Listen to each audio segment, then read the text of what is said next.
बच्चों let us read the question first. Question में बोला गया है growing plants in a nutrient solution first involves use of chelating agent sodium EDTA to keep iron unavailable to plants, was first demonstrated by Arnon and Hoagland, also allows growth of algae in containers or requires prevention of reaction of light with the roots।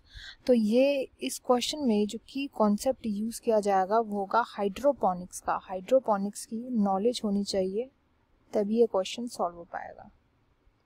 Hydroponics एक ऐसी technique होती है जिसके अंदर हम plants को उगाते हैं एक लेबोरेटरी में। प्लांट्स को उगाया जाता है लैब के अंदर एक न्यूट्रिएंट सॉल्यूशन में, न्यूट्रिएंट के सॉल्यूशन में।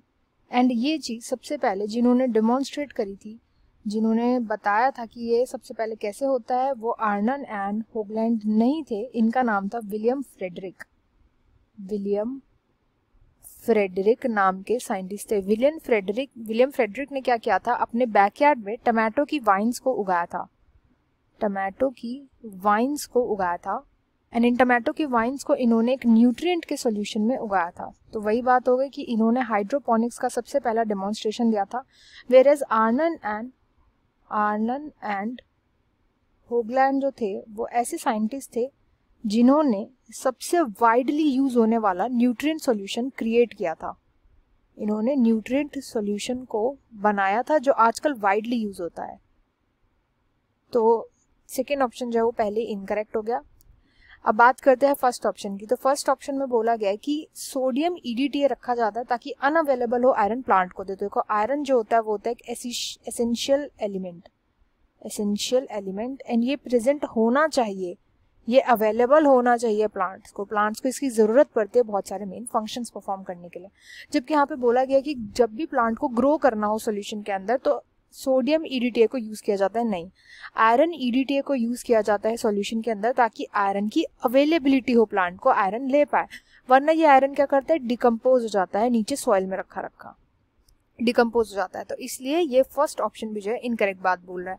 नेक्स्ट बोल रहा है इट ऑल्सो अलाउज एलजी की ग्रोथ। तो एलजी की ग्रोथ नहीं होनी चाहिए किसी भी जो न्यूट्रिएंट सॉल्यूशन है, क्योंकि एलजी की ग्रोथ जो होती है उसकी वजह से कंटामिनेशन होने लग जाता है।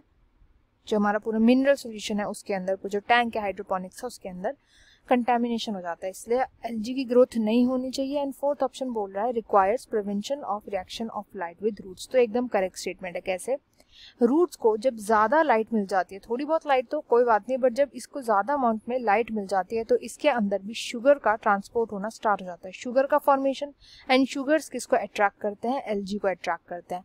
इस वजह से रिक्वायरमेंट ये होनी चाहिए। तो देखो रूट्स का वैसे भी क्या काम होता है, रूट्स जो होते हैं हमेशा अंडरग्राउंड होते हैं, इनको कम धूप चाहिए होती है, इनको धूप ज़्यादा देखनी नहीं होती, तो बहुत ही ज़्यादा डल लाइट में इनको रखा जाता है जब भी हाइड्रोपोनिक्स में हम लोग प्लांट को उगाते हैं। इसलिए इस क्वेश्चन का जो राइट आंसर है growing plant in a nutrient solution, option 4 requires prevention of reaction of light with roots. I hope you understood well. Best of luck and thank you.